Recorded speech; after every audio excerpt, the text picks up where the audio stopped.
সুপ্রভাত, কেমন আছো সবাই? আশা করছি সবাই খুব ভালো আছো। নতুন একটা দিন, নতুন একটা সকালে গ্রামের কন্যাতে তোমাদের সবাইকে অনেক অনেক স্বাগত। আর এখন বাজে সকাল 11টা আর আমি চলে এসেছি রান্নাঘরে। আজকের দিনটা হচ্ছে শুক্রবার আর আমি রান্নাঘরে চলে এসেছি। আজকে রান্না হবে মাছ। আজকে ব্লগটা মেনলি থাকবে রান্না বান্নার উপর, তাই মাছের তেল গরম করতে দিয়েছি মাছ ভাজার জন্য। আর এদিকে মাছের নুন হলুদটা মাখিয়ে নিচ্ছি। তেল গরম হয়ে আসলে মাছটা ছেড়ে দেবো।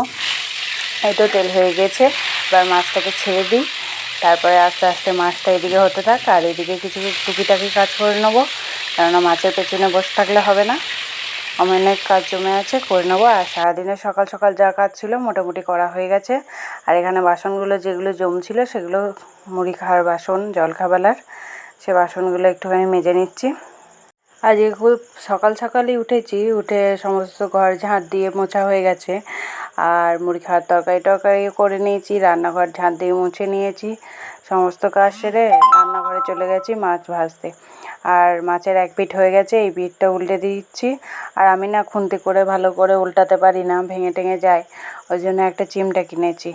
ওই চিমটাটা তোমাদেরকে দেখাবো, খুব সস্তায় পেয়েছি, মাত্র 50 টাকা দাম নিয়েছে। এই যে চিমটা, এই চিমটা করে তুলে নিচ্ছি। এই চিমটাটা তোলার জন্য নয়, মেনলি উল্টানোর জন্য কিনেছি আমি না জিনিসপত্র, এই পকোড়া বা বলো এই মাছ মানে খুন্তি করে ঠিকঠাক করে উল্টাতে পারি না, উল্টাই না। সেই মনে হবে তেল ছিটকে গায়ে চলে আসছে, আস্তে আস্তে খুচুক খুচুক করে উল্টাতেও পারি না, সেই খুন্তি নিয়ে খুচুক খুচুক করি। ওই জন্য দেখলাম এটা কিনে নিয়ে যাই, যদি উল্টাতে পারি। আমি যখন মাছগুলো তুলছিলাম তখনই মা বলছে যে ভাতের হাঁড়িতে ডাল চাল আলুগুলো দিয়ে আয়, আমি আর যেতে পারছি না, আমি মাছের মাথাটা তুলে নিচ্ছি ভেজে। তাই আমি মায়ের কথা মতো চালটা ধুয়ে ভাতের হাঁড়িতে বসিয়ে দিলাম। আর আজকে না বৃষ্টি হচ্ছিলো, ওই জন্যে কালো কটাকে ওই চালার মধ্যে ওখানটাতেই থাকে ওরা, ওই জন্য ওখানটাতেই আছে কালো কটার মা। আর এদিকে কালো কটার মামাও আছে, সবাই ওখানেই থাকে, তাই বার করা হয়নি, ওখানেই আছে। আর হচ্ছে গিয়ে এদিকে আমাদের গাছের ঢ্যাঁড়স, এটা 5টা ঢ্যাঁড়স আজকেই উঠেছে, মা তুলে নিয়ে এসছে। মা বললো ওটাকে সেদ্ধ করতে দেখা, তাই ওটাকে সেদ্ধ করে দিলাম। আর এদিকে পেঁয়াজ রসুন আদা সব কেটে নিয়েছি, আর রসুন আর হচ্ছে আদা পেস্ট করব। আবার হচ্ছে এদিকে এক সমস্যা, বাড়ির এইদিকে লাইন আছে, কারেন্ট আছে, আর ওইদিকে কারেন্ট নেই। দিয়ে ওই আমি ভাবছি কারেন্ট নেই, কারেন্টটা আসবে তখন মিক্সিটা চালিয়ে পেস্ট করব। কিন্তু ও বাবা, এদিকে এসে ভাগ্যিস সুইচটা অন করে দেখছি হ্যাঁ কারেন্ট আছে, তো তখন দেখছি যে চল ওইদিকে গিয়েই মিক্সিটা নিয়ে গিয়ে পেস্টটা করে আনি। এদিকে তো কারেন্ট কখন আসবে কখন ঠিক করবে তার নেই ঠিক। আর কথা বলতে বলতে স্প্যাচুলা নাকি এটাকে নিয়ে এসেছি, এটাকে আজকে উদ্বোধন করব। আর এদিকে দিয়ে দিয়েছি রান্না করার পাত্রর মধ্যে পেঁয়াজ, আজকে বিনা তেলে রান্না হবে, একদম তেল ছাড়া পেঁয়াজটাকে দিয়ে দিলাম। পেঁয়াজটাকে দেওয়ার পর নাড়াচাড়া করার পর একটুখানি যখন সিদ্ধ হয়ে আসবে তখন আমি টমেটোটাকে দিয়ে দেবো।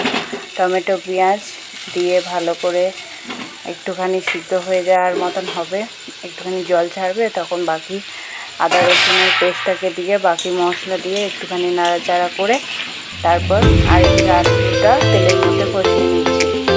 আলুটা কিন্তু তেল দিয়ে করেছি। আর এই তো টমেটো দিয়ে দিয়েছি।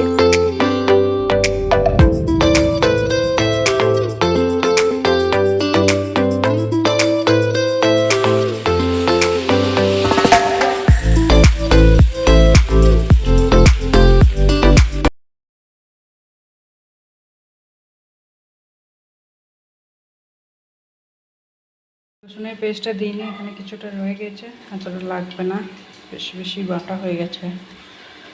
আদা রসুন বাটাটাকে দিয়ে খানিকক্ষণ নাড়াচাড়া করে একবার ঢাকা দিয়ে দিয়েছিলাম। ঢাকা খোলার পর মশলা দিলাম, হলুদ, একটুখানি জিরে গুঁড়ি, একটুখানি লঙ্কা গুঁড়ি, একটু নুন দিলাম, একটু কাশ্মীরি মশলা দিলাম, একটুখানি চিকেন কারি মশলা দিলাম, দিয়ে নাড়াচাড়া করে দিলাম। আর হচ্ছে তেজপাতা আর চিনিটা আমি দিতে ভুলে গেছিলাম, তখন পরে অ্যাড করেছি। দিয়ে ভালো করে কষিয়ে নিচ্ছি, নাড়াচাড়া করে ভালো করে কষিয়ে নিচ্ছি। আর এদিকে আলুটাকে হতে দিয়েছি অন্য একটা ওভেনে, কড়াইয়ের মধ্যে পাশে করে নিচ্ছি, আলুটাকে কষিয়ে নিচ্ছি। আর এই যে তেজপাতা দিয়ে দিয়েছি, একটুখানি সামান্য চিনি দিয়েছি, আর গরম জল করে নিয়েছিলাম আমি মশলা কষানোর জন্য, গরম জল দিয়ে দিয়েছি। আর এদিকে মাংসও দিয়ে দিয়েছি, এর মধ্যে চিকেন দেওয়া হয়ে গেছে। চিকেন দিয়ে ভালো করে মশলাটাকে মাখিয়ে তারপরে আলুগুলো উপরে দিয়ে দিচ্ছি।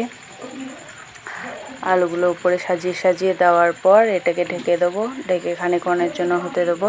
হওয়ার পর একবার করে খুলে খুলে দেখবো যে জলটা মরে গেছে নাকি। আর পাশে আমি একটা জায়গাতে গরম জল করে নিয়েছিলাম, গরম জল দিয়েই করেছি আজকে। কাঁচা জল দিলে টেস্টটা অতটা আসে না। এই যে ঢাকা দিয়ে দিচ্ছি।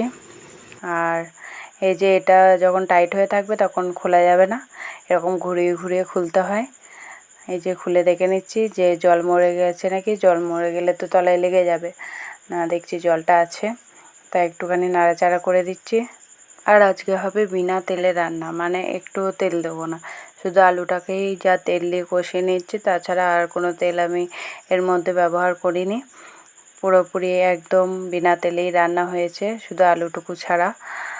আর অন্য অন্য সময়েও করেছি, একদম আলুটাও হচ্ছে গিয়ে তেল ছাড়াই করেছিলাম। তা সেই ক্ষেত্রে আলুটা জলে সিদ্ধ করে নিয়েছিলাম ভাতের হাঁড়ির মুখে দিয়ে, কিন্তু আজকে তো তা হয়নি, তাই আলুটাকে তেল দিয়েই ভেজে নিলাম। এই যে গরম জল আর এই যে স্প্যাচুলাটা কিনেছিলাম না, এটা খুব ভালো কাজে দিয়েছে। আমি ভাবছিলাম নরম এত তুলতুলে খুন্তি, এটা কি করে কি হবে, এ তো মনে হয় গরমে আগুনে তাতে গেলে গলে যাবে, কিন্তু না, খুব সুন্দর কাজে দিয়েছে আর খুব ভালো হচ্ছে এটা করে।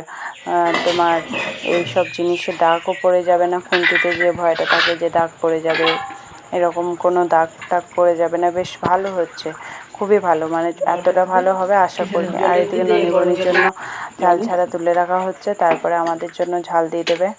আর এইসব তোলাতুলির কাজ আমি পারি না, ওই জন্য মাকে বললাম যে নয়নদের জন্য কতটা রাখবে রেখে দাও, দিয়ে তারপর লঙ্কা গুঁড়ি দিয়ে দিলাম 1 চামচ, যাতে টেস্টটা ভালো হয়। আর আমি তো ঝাল খাই, তোমরা তো জেনেই গেছো এতদিনে। আর তারপরে আবার মুছে নিচ্ছিলাম, মুছে নিয়ে আর এদিকে গ্যাসটার কি অবস্থা হয়েছে দেখো। এটাকে নামিয়ে পুরো গ্যাস মুছে সম্পূর্ণ মুছে আবার তারপর চাটনি চাপাবো। আজকে হয়েছে চিকেন, আর এদিকে মাছের ঝাল হয়েছে বাবার জন্য, আমার বাবা চিকেন খায় না। আর ওইদিকে তো আলু সিদ্ধ ভেন্ডি সিদ্ধ করতে দিয়েছি, ভাতের হাঁড়ির মুখে দিয়ে দিয়েছি। আর হবে চাটনি, একটুখানি চাটনি হবে। চাটনিটা মাংসর সাথে ভালো যায়, মাংস করলে একটুখানি চাটনি করার চেষ্টা করি। আর আজকে আমি প্রথমবার চাটনি একা একা করেছি, মানে আগেও করেছি কিন্তু মা বলে বলে দিয়েছে, কিন্তু আজকে আমি সম্পূর্ণ একা করেছি। তাড়াতাড়ি চাটনিটাকে নামিয়ে দিই, কারণ বনি খেতে বসবে, বনি আর দাদা। ভিডিওটি আজ এখানেই শেষ করছি, দেখা হচ্ছে পরবর্তী একটি নতুন ব্লগে। সবাই ভালো থাকবে, সুস্থ থাকবে, টাটা। আমার চ্যানেলটিকে সাবস্ক্রাইব করে পাশে থাকবে, যারা সাবস্ক্রাইব করেছে তাদেরকে অসংখ্য ধন্যবাদ, যারা করেনি